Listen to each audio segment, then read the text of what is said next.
So I'm going to speak about the Declaration of Independence. The background here is the actual parchment that was written neatly and signed by the founders, and which starts at the top here, the unanimous declaration of the 13 United States of America. So first I'll start with the historical situation to give you a little background of where, what caused this desire for independence from Britain. So the 7 Years' War, which is what it was called in Europe, or the French and Indian War as it was called in North America, took place from 1756 to 1770 or 1763. And it was a global conflict between Britain and France and around the world. And in Europe, it was a conflict between different European powers for territory and succession to various thrones. But Britain and France were kind of the main players around the globe, and they fought it in North America, fought each other in North America, the Caribbean, the coast of Africa, and even all the way to India. So it was really ranging across the globe. And in the end, Britain was victorious in many places around the world, but it had large debts because of the war. And it wanted the American colonists to help pay for defeating the French. And the French who had been in Quebec and surrounding areas, northern New York, Ohio, western Pennsylvania. So because of this, Britain imposed a series of taxes without the consent of the colonies to help pay their debts from the French and Indian War, and also to support a standing army that Britain put in America. So having a standing army in America raised tensions among the colonists. First of all, why do we need a standing army here? And what is Britain oppressed us with this army, because it's already here, and they might as well use it if it's here. And it was, they were worried about what would happen with it. It was somewhat to protect them from the Indians, but they kind of thought that a isolated series of forts along the frontier wasn't really very good protection against the Indians, because they could just go around them and attack into the more parts of the colonies. So it wasn't much protection against the Indians, and it also cost a lot of money, 300,000 pounds a year to maintain this army. So the taxes, the war debt, and maintaining the standing army were raising tensions in the colonies. So they passed one tax, and then it was maybe taken away, and they'd pass another one or add another to it. And eventually they got to a tax on tea. And it's kind of interesting that the tax on tea, it was allowed only the monopoly East India Company, British East India Company, to sell tea. And even with the tax, it was cheaper than the tea that was smuggled in by the American smugglers. But on principle, they didn't want to pay the tax that only a monopoly company could sell in the colonies. So a group of colonists disguised as Indians in Boston Harbor boarded the ships with the tea and threw 342 chests of tea into the harbor. So this very much upset the British and the king, and he declared this was an act of treason. So for this act, Britain closed the Boston Harbor to all trade. No ship at all of any sort was allowed to come in or out of Boston Harbor. And so this was, kind of a death sentence for Boston, that had been a major port and shipping center. And all of a sudden, everything was closed down. So some of the other colonies sent aid to Massachusetts to help them resist against this awful closing of their harbor. So they sent food and such so that the people there wouldn't starve. So tensions were very high, especially in Boston. And a lot of people were out of work because they weren't loading and unloading ships and transporting things around the world. So the British troops were occupying Boston to enforce this. And on the night of April 18th, 1775, they sent what was supposed to be a secret raid of British soldiers out to Concord, Massachusetts. And because there were so many people hanging about, it didn't remain a secret long. And Paul Revere began his midnight ride to go warn the colonists that the British were coming. The British regulars were coming. And so he made his famous midnight ride. And the Minutemen were gathering. The local militias were gathering on the town green in Lexington and marching towards Concord. And the Minutemen on the Lexington Green came and stood their ground on the green to oppose the British. And the British came up and ordered them to go home, to retreat, but they wouldn't. They stood their ground. And then some shot got fired. It's not clear who fired it, but anyway, a shot was fired, and then everyone started firing. And 8 men from Lexington were killed on the Lexington Green that morning. And the British, routed them out of the way and marched on to Concord. But those were the first shots of the American Revolution. And then more shots in Concord, and all the way back, more and more Minutemen came and started attacking the British because the war was on. So during this time, the Second Continental Congress was meeting in Philadelphia and had appointed George Washington as the general of the Continental Army. So George Washington came up to Massachusetts and started training and leading the army, and they won a victory over the British at the Battle of Bunker Hill just outside Boston. And eventually, by 1776, the British were driven out of Boston. So interesting stories on that, but we'll continue. So in 1776, after more than a year of the war going on, Congress started debating a resolution on independence. So it wasn't just the day the war broke out, it was more than a year later. And it's good to keep in mind that the war continued another 5 years until the British surrendered at Yorktown. So, the Declaration of Independence is more than a year into the war, but 5 years before it ends. So just to put things in context. So for the purpose of the Declaration, it starts out, the unanimous declaration of the 13 United States of America, when in the course of human events it becomes necessary for one people to dissolve the political bands which have connected them with another, and to assume among the powers of the earth the separate and equal station to which the laws of nature and of nature's God entitle them. A decent respect to the opinions of mankind requires that they should declare the causes which impel them to separation. So they're declaring to the world of the causes that make them desire to separate from Britain. So, they're not just upset and picking things and rioting. They're saying we have causes and we're going to state them here. And they're appealing to the laws of nature and of nature's God, that they have the right to become a new nation that is equal in status to the other nations. So they're saying, we're going to break our bonds with England, and we're going to become a new nation, and we'll be equal with other nations. So it goes on to talk about life, liberty, and the pursuit of happiness. Probably the most famous phrase or sentence in the Declaration is this one. We hold these truths to be self-evident, that all men are created equal, that they are endowed by their Creator with certain unalienable rights, that among these are life, liberty, and the pursuit of happiness.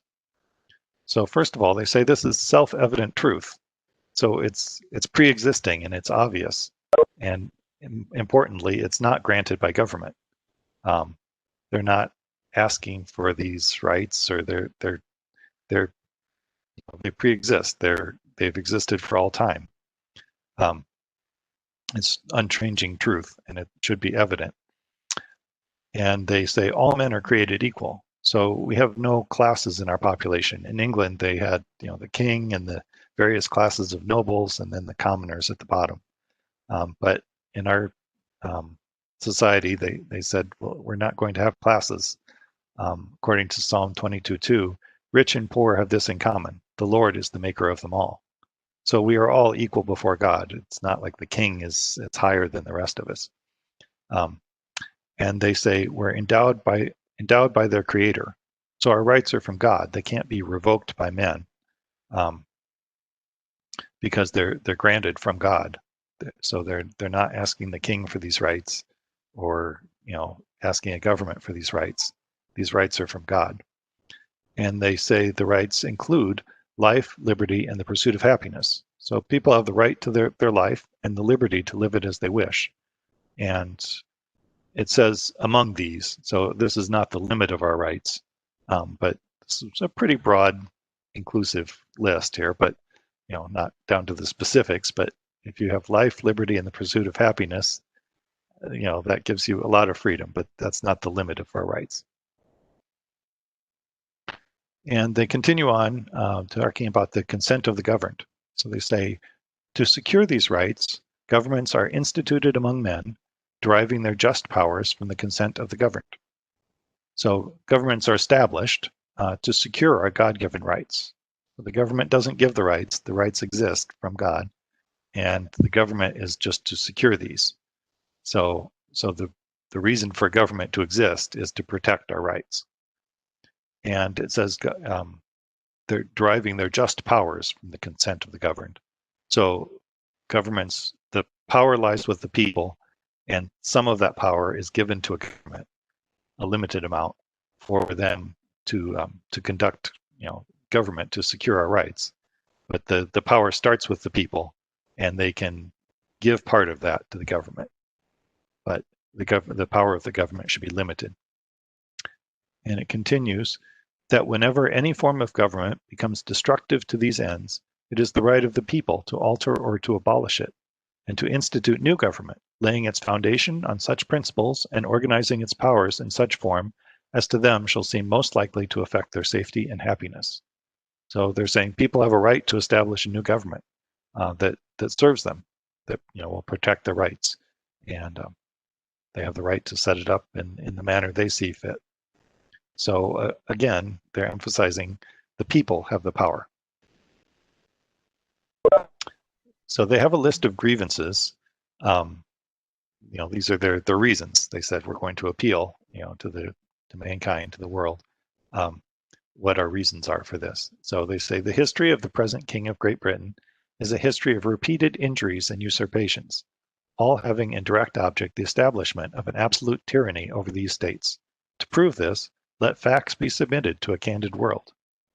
So they're saying a usurpation, if you usurp the king, you overthrow the king and illegally take authority that doesn't belong to you, that's usurpation. So here they're saying the king is usurping their proper rights, which is kind of interesting because usually a king would be the one that would be usurped, which would be thrown out. But in this case, they're saying the king himself is usurping their rights. So they have a list of 27 items, which I'll condense to fewer, but 27 ways that the king has established a tyranny. So the king has refused to give assent to laws and has dissolved legislatures. So they had legislatures in the colonies for 150 years, and they were operating, they would pass laws and such, but the laws needed the king's assent. And the king had stopped giving assent, so they couldn't be enacting laws that they needed because the king wasn't giving his consent. And the king had also dissolved their legislatures that they had for a long time. And the king obstructed justice and made judges dependent on the king. So he was preventing fair judgments in cases to be carried out. And here's one that I quote verbatim because I like the way they put it. He has erected a multitude of new offices and sent hither swarms of officers to harass our people and eat out their substance. So I think this is a marvelous picture of too many regulators, too many bureaucrats coming and sticking their nose into people's businesses and causing, undue burden, harassment of the people, eating out the people's substance. So I think this might apply to much of our bureaucracy today. But they were complaining about too many of the king's officers coming and harassing people. Also, a standing army in peacetime. They thought that was, it was okay to have an army in war, but why do you need one in peacetime? So they objected to that. And the army had been made superior to civil power and was protected from real trials. And also soldiers were quartered in people's homes. So, they would just tell people, you're going to keep this soldier and give him a bed and feed him. And you're going to keep a soldier too. And, it wasn't an option, it was just forced on people. So because of that, we have the Third Amendment to our Constitution is no soldier shall, in time of peace, be quartered in any house without the consent of the owner, nor in time of war, but in a manner to be prescribed by law. So today you don't hear many people saying, Third Amendment rights, Third Amendment rights. But at the time, quartering soldiers in people's house without their permission, their consent, was very, a big deal. How would you like to just say, have a unwelcome British soldier stay in your house? So that's why we have our Third Amendment. The grievances continue, cutting off trade with the world. So Britain forbid America to trade with anyone except Britain directly. They couldn't trade with other countries. Also imposing taxes without our consent. Now, taxes were kind of a big deal leading up to this, and sometimes we think taxes were the only issue, but here it's only one of 27 different grievances they bring up. And it's not top of the list or anything, it's just one of many. So although it was a contributing factor, it wasn't the only thing, the only grievance they had. The king also deprived them of trial by jury. So in English common law, if you were accused of a crime, and in our legal system today, which we inherit from British common law, if you're accused of a crime, you have a right to trial by a jury of your peers. And the king had deprived them of that. And he, the king, has waged war on us, burnt our towns, and destroyed the lives of people.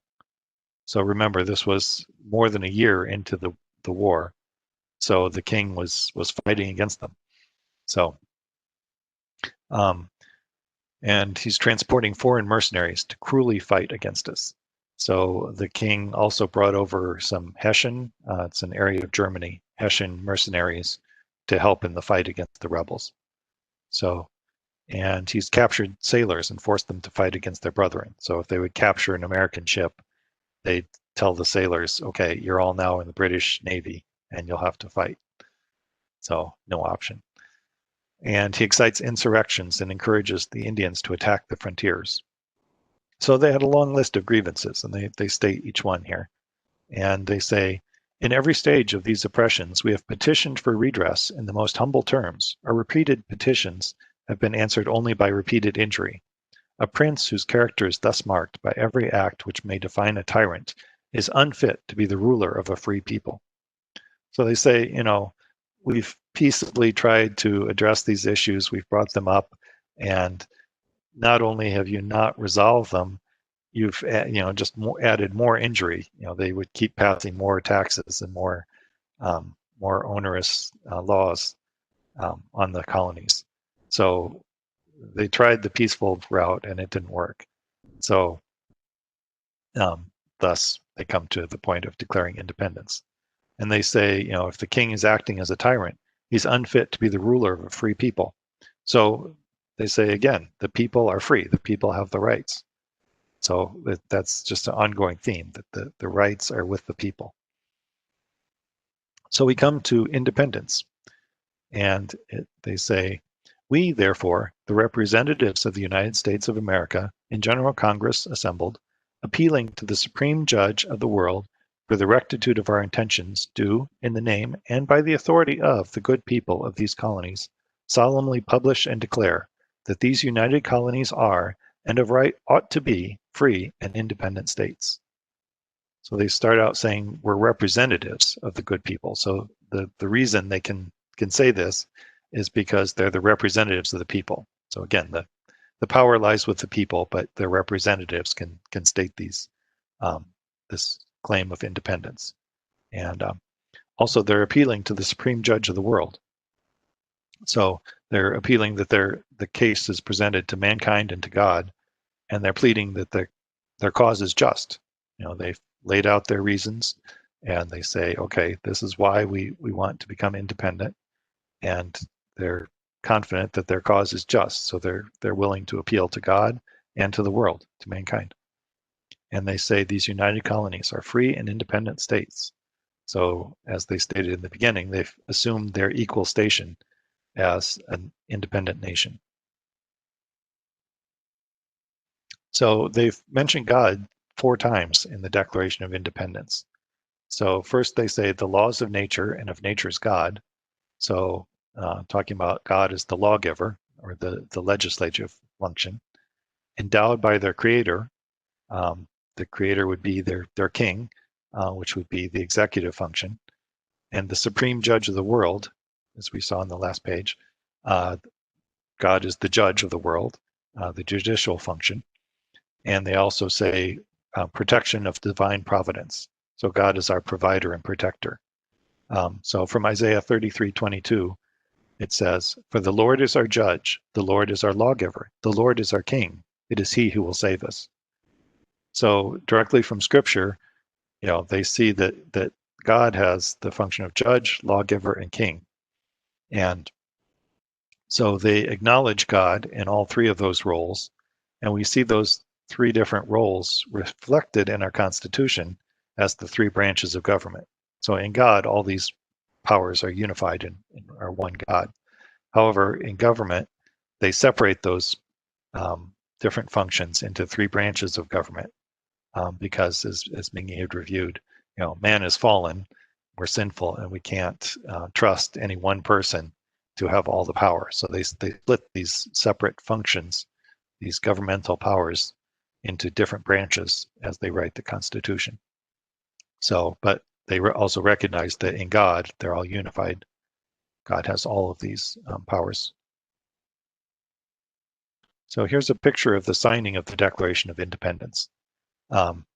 So what is depicted here, actually, it's the presentation on June 28th, 1776, of the drafting committee to the whole Congress. So this is the Second Continental Congress, and standing in the middle here is the committee that drafted the Constitution, or the Declaration. So on the left is John Adams, who becomes the second president of the United States. Then next to him is Roger Sherman, Robert Livingston, Thomas Jefferson, and Benjamin Franklin. So Thomas Jefferson becomes the third president of the United States, and Benjamin Franklin is very involved in the founding of the nation. And they're presenting their draft. So you see is holding the draft and presenting to the seated gentleman here is John Hancock. He was the president of the Continental Congress. So they're presenting the draft on June 28th. They debate for a few days whether to vote for independence or not. On January 2nd, 1776, the Congress votes for independence. They vote 12-0 with New York abstaining. But the other 12 colonies all vote for independence. And later, New York changes their mind and votes for it as well. And then they revise the draft that Jefferson had written with input, especially from John Adams and Benjamin Franklin. And by July 4th, they've completed their revisions of the draft, and they publish what we've just looked through, the Declaration of Independence. So July 4th, 1776 becomes the birthday of our country because they've approved this Declaration of Independence. And then they had it written nicely on a piece of parchment, and on August 2nd, they all came up and signed it. So they closed the declaration with this line: "And for the support of this declaration, with a firm reliance on the protection of divine providence, we mutually pledge to each other our lives, our fortunes, and our sacred honor." So we see that line written right here. And below it, John Hancock, in very large letters, writes his name. He writes it first because he's the president, so he's already at the table, so he signs his name. He says large enough so that King George III of Britain doesn't need his glasses to read it. And then we see down here, Thomas Jefferson signed it, T.H. Jefferson, and Benjamin Rush signed it here. Benjamin Rush from Pennsylvania wrote, "Of the pensive and awful silence which pervaded the House when we were called up, one after another, to the table of the President of Congress to sign what was believed by many at the time to be our own death warrants." So remember, they were revolting against the King of Britain, and Britain at that time was the most powerful country in the world. So it was the superpower of the day. And here they were declaring themselves independent, and the king called them traitors. And they were signing their names saying, yes, I'm a traitor. So, quite likely they were signing their own death warrant if the revolution had failed. And Benjamin Franklin joked about this. He said, "We must indeed all hang together, or most assuredly we will all hang separately." So it was a very serious thing, and they were really laying everything on the line when they were signing this document.